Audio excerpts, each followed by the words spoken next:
Today coaching session is about loops.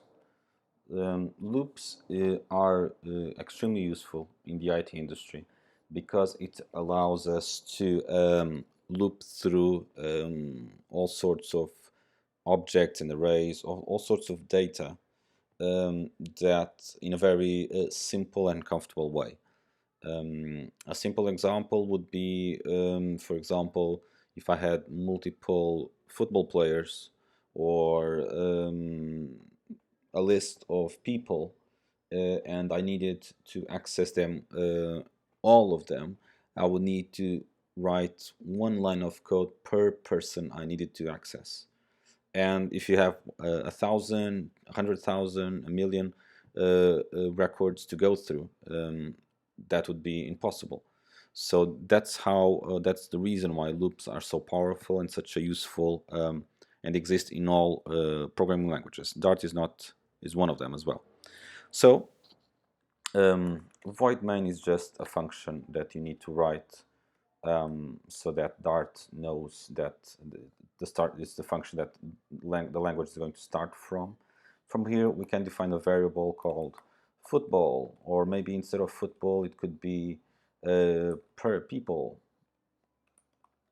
And in this variable, we'll store people like Mariko and Gida and Hugo, and the list could go on. Now what I want to do is I want to loop through this list. The loop can be done with this reserved keyword called for. The for has three parts. The first part, I need to define a variable where my loop starts from. In this case, my loop is going to start from 0. Then I need to define how long am I going to loop through a structure. In this case, I'm saying that it needs to be smaller than 3.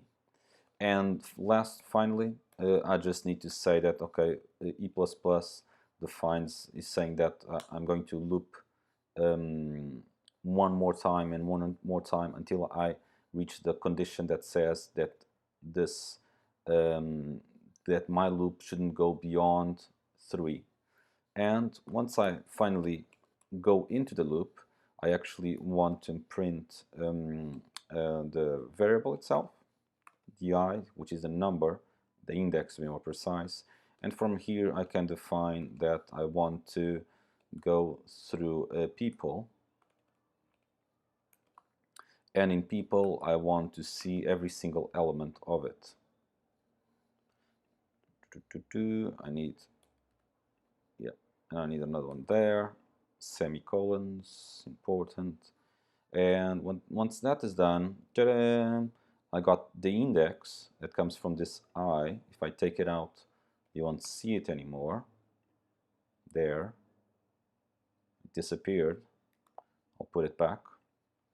And I'm looping through I. In this case, I is inferior to 3. It could be less than 3,000, less than 3 million. Doesn't really matter. Essentially, loops can be written in very little lines of code, and from there you can loop through all sorts of data in a very comfortable way. And that is today's coaching session. So bye.